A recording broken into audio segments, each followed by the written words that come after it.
वक्रतुंड महाकाय सूर्यकोटी समप्रभ निर्विघ्नं कुरु मे देव सर्वकार्येषु सर्वदा।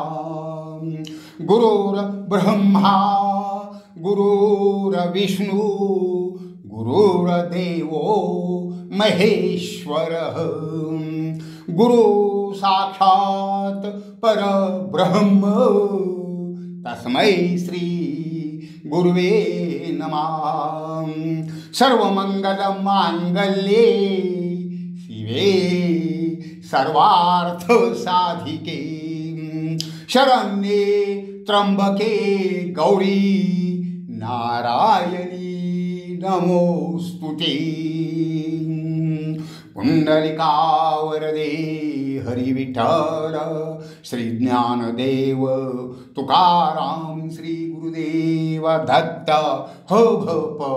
दिनकर तथा श्री दिनकर रंगराव महाडिक मुक्काम पोस्ट इटकरी तालुका वाळवा जिल्हा सांगली हे गात वाचत आहेत काही सुभाषिते त्यांच्या मराठी अर्थासह।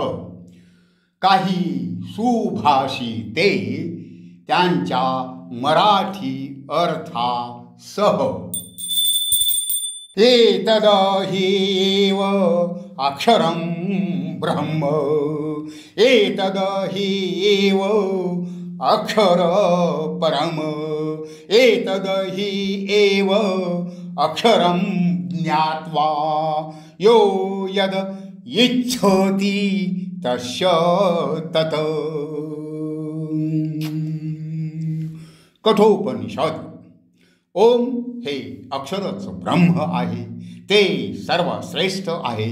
ओम हे अक्षरच ज्ञात झाले तर ज्याला जे प्राप्त करायचे आहे ते तो करून घेऊ शकतो।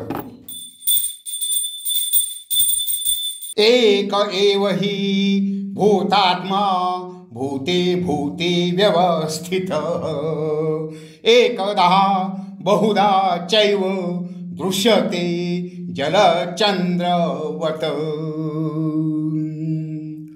अमृत बिंदू उपनिषद। एकच आत्मा निराळ्या प्राणी मात्रांच्या ठिकाणी निराळा दिसतो। जसे की चंद्र एकच असला तरी निराळ्या जलाशयात त्याची निराळी रूपे दिसतात।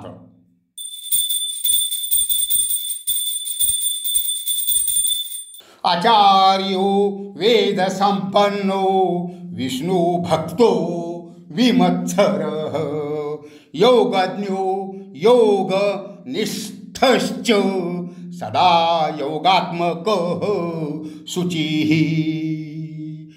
अद्वय अवतार कोपनिषद।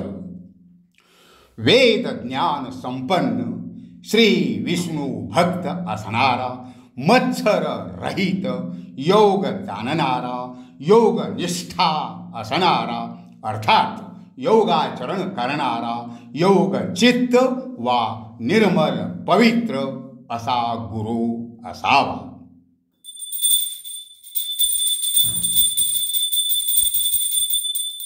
नृदेहमाद्यं सुलभं सुदुर्लभं प्लवं सुकल्पं गुरु कर्णधारं यदानुकूलेन नभस्वतेरीतं पुमान भवाब्दीन तरेत स आत्महा। श्रीमद् भागवत स्कंद 11 अध्याय 20 श्लोक 17। मानवाला लाभलेले दुर्लभ असे मनुष्य शरीर ही एक चांगली होडीच आहे। तिला कर्णधार गुरूंच्या निर्देशानुसार अनुकूल अशा परमात्मा रूपी वाऱ्याच्या साह्याने चालवावी। भवसागर ओलांडावा। तो तसाच या संदर्भात निष्क्रिय राहिला तर त्याने स्वतःचाच नाश करून घेतल्यासारखेच आहे. धर्माय यशेषार्थाय कामाय स्वजनाय च पंचधा विभाजन वित्तमिहा मूत्र च प्रमोदते. भागवत 8:19-17. जो आपले धन, धर्म, कीर्ती, अर्थ, काम आणि स्वजन यांचेसाठी अशा 5 प्रकाराने खर्च करतो तोच इह परत्री सुखी होतो. उत्तमश्चिंतितं कुर्यात् प्रोक्तम कारितु मध्यम अधमो अश्रद्धया कुर्याद कर्तोर उच्चारितं पितुः. भागवत 9:18-44. वडिलांची मानसिकता ओळखून काम करणारा मुलगा उत्तम, सांगितल्यावर काम करणारा मध्यम, अश्रद्धेने काम करणारा तो अधम, सांगितलेले न ऐकणारा तो वडिलांचा मळ होय.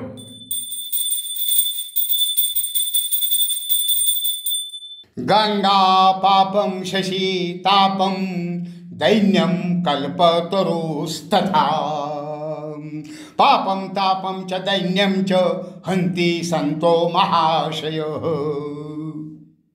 सुभाषित रत्न भांडार. गंगा पाप नष्टते, चंद्र ताप नाहीसा करतो, कल्पतरू दारिद्र्य नष्ट करतो, परंतु संत महात्मे पाप ताप दारिद्र्य या सर्वांनाही घालवितात.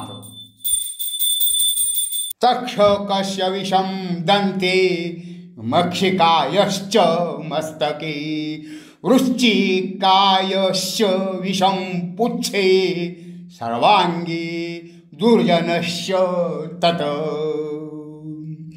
समयोचित पद्य मालिका.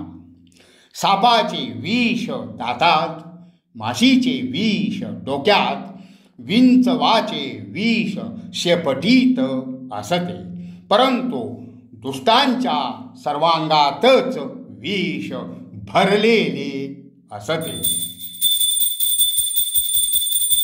परोपकाराय फलन्ति वृक्षः परोपकाराय वहन्ति नद्यः परोपकाराय दुहन्ति गावः परोपकारार्थमिदं शरीरम्.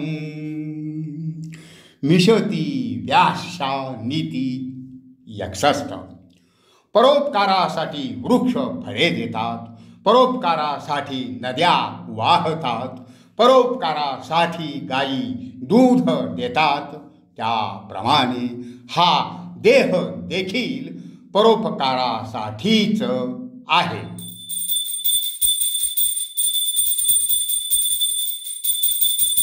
उत्सवे व्यसने चैव दुर्भिक्षे शत्रु निग्रहे राजद्वारे श्मशाने च यस्तिष्ठति स बांधव.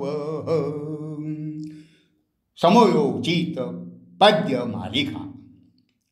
ऐश्वर्यात, आपत्तीत, दुष्काळात, शत्रूशी लढत असताना राजद्वारात, स्मशानात जो कोण आपल्या बरोबर राहतो तोच खरा मित्र.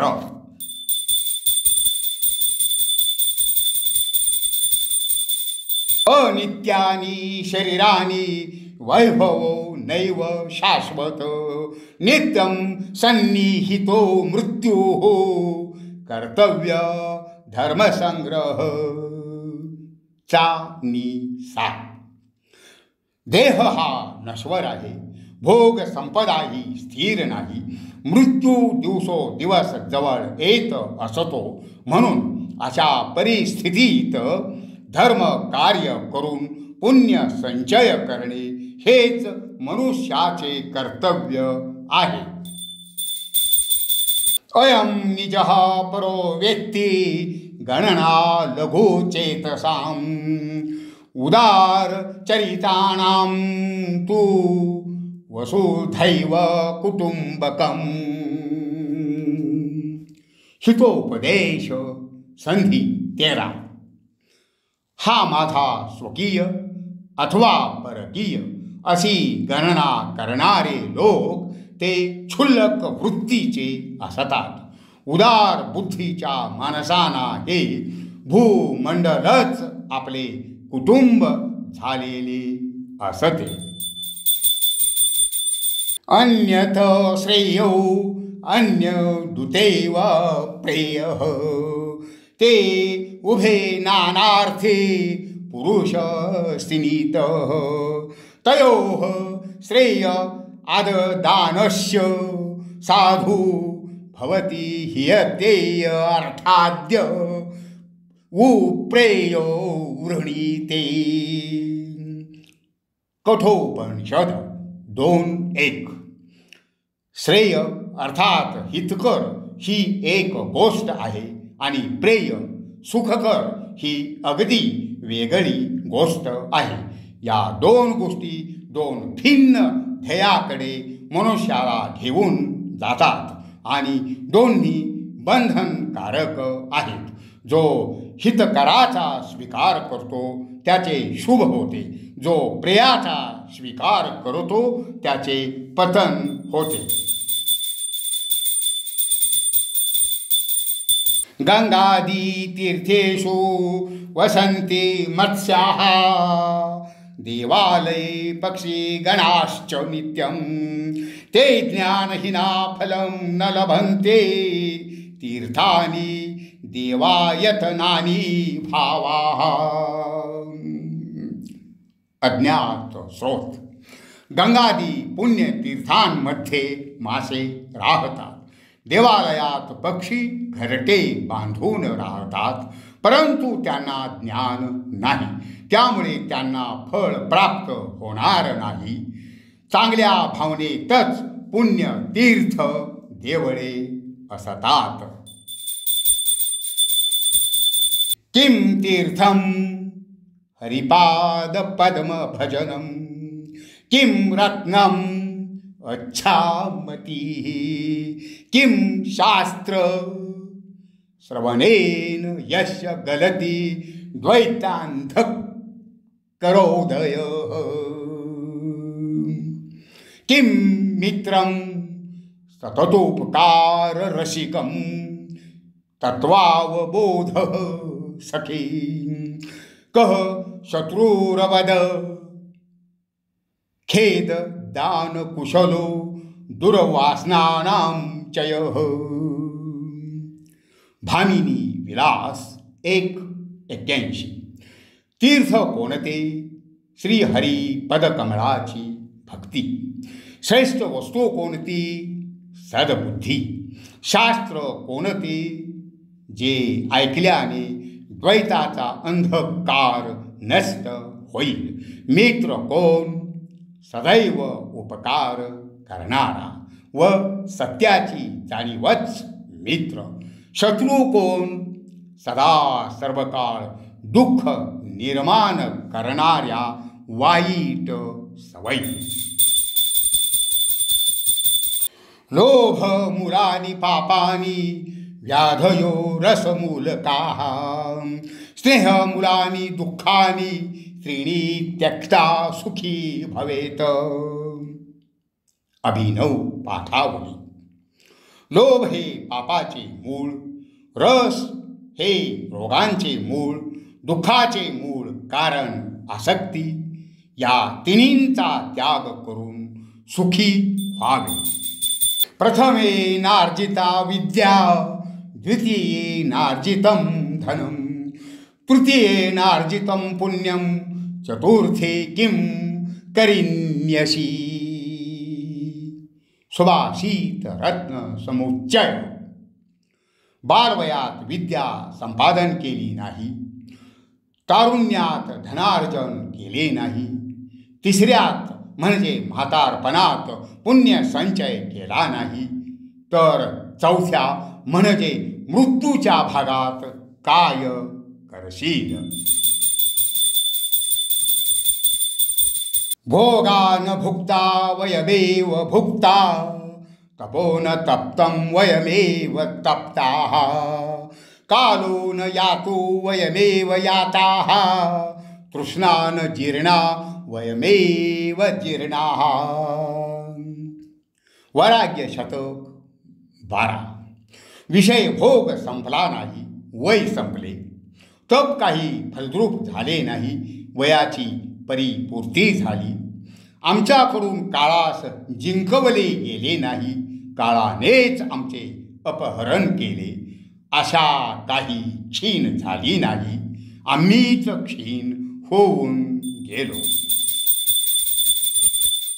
अति रूपात हृता सीता अति गर्वात रावणो हतः अति दानात बलिर्बद्धः अति सर्वत्र वर्जयेत. अज्ञात स्रोत. अति सौंदर्यामुळे सीतेचे हरण झाले, अति गर्वाने रावण मेला, अति दानामुळे बळी चक्रवर्तीचा बळी गेला. म्हणून सर्वत्र अति टाळावे, वर्जावे. पुस्तके निहिता विद्या मस्तके विहिता भवेत हस्तके पुनरागत्य लोकक्षेमं च साधयेत. नी 127.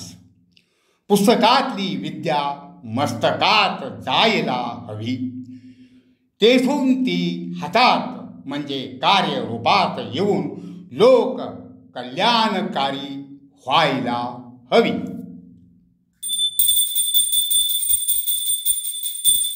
अष्टादश पुराणनाम व्यासस्य वचनद्वय परोपकारः पुण्याय पापाय परपीडनम. 18 पुराणांचे सार व्यासांच्या 2 वाक्यात आले आहे. परोपकार करणे म्हणजे पुण्य, परपीडा करणे म्हणजेच पाप. निर्धनोपि सदा तुष्टप्य सहायो महाबलः नित्यतृप्तोप्य भुंजनोप्य समः समदर्शनम्. अज्ञात स्रोत. संपत्ती नसली तरीही सदैव तृप्त असलेला, कोणाचे सहाय्य मदत आधार नसतानाही अपार शक्ती संपन्न, इंद्रिय सुखांचा भोग घेत नसतानाही सदा संतुष्ट, ज्याची तुलना कोणाशीच होऊ शकत नाही, पण जो सर्वांच्या ठायी समभाव ठेवतो, अशा माणसालाच आत्मज्ञान झाले आहे असे म्हणावे.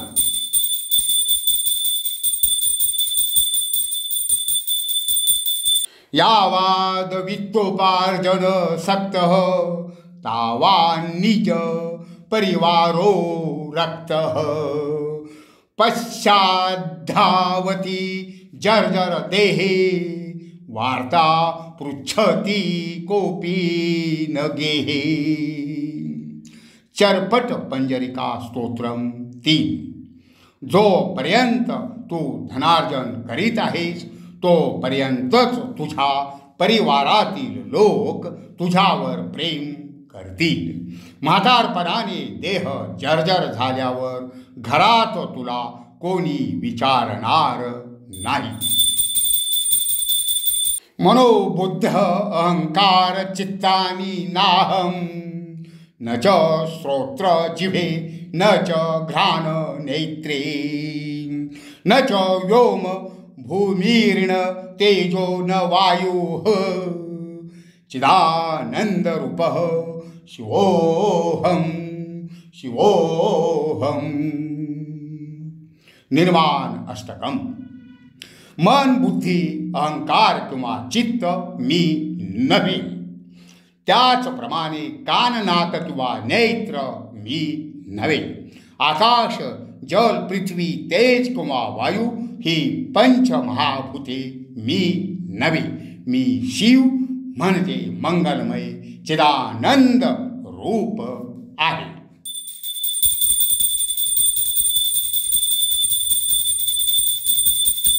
न च प्राणसंज्ञो न वै प्राणवायुर्न वा सप्तधातुर्न वा पंचकोशः. न वाक्पाणिपादो न सोपस्थ पायु. चिदानन्दरूपः शिवोऽहं शिवोऽहं. निर्वाण अष्टकम. शरीरात संचार करणारा प्राणवायू मी नव्हे. मी पंचवायूही नाही. मी सप्तधातूही नाही. पंचकोशही मी नाही. मी पंचेंद्रियही नाही. मी शिव म्हणजे चिदानंद रूप मंगलमय आहे.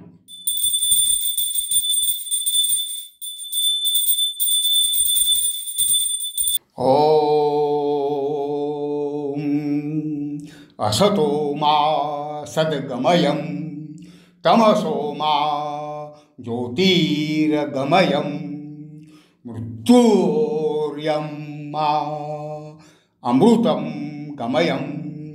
ओम शांति शांति शांति. ओम असत्यापासून सत्याकडे जा. अंधारातून प्रकाशाकडे जा. मृत्यूपासून अमृत तत्वाकडे जा. ओम शांती शांती शांती. ओम मंगलम ओंकार मंगलम. ओम मंगलम ओंकार मंगलम. ओम मंगल आहे. ओंकार मंगल आहे. ओम मंगल आहे.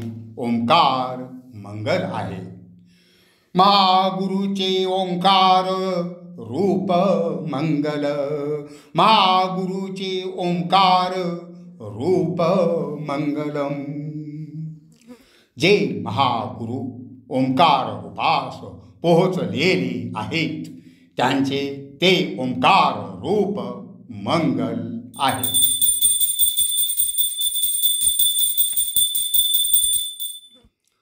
याप्रमाणे काही निवडक सुभाषितांचे मराठी अनुवाद येथे पूर्ण झाले.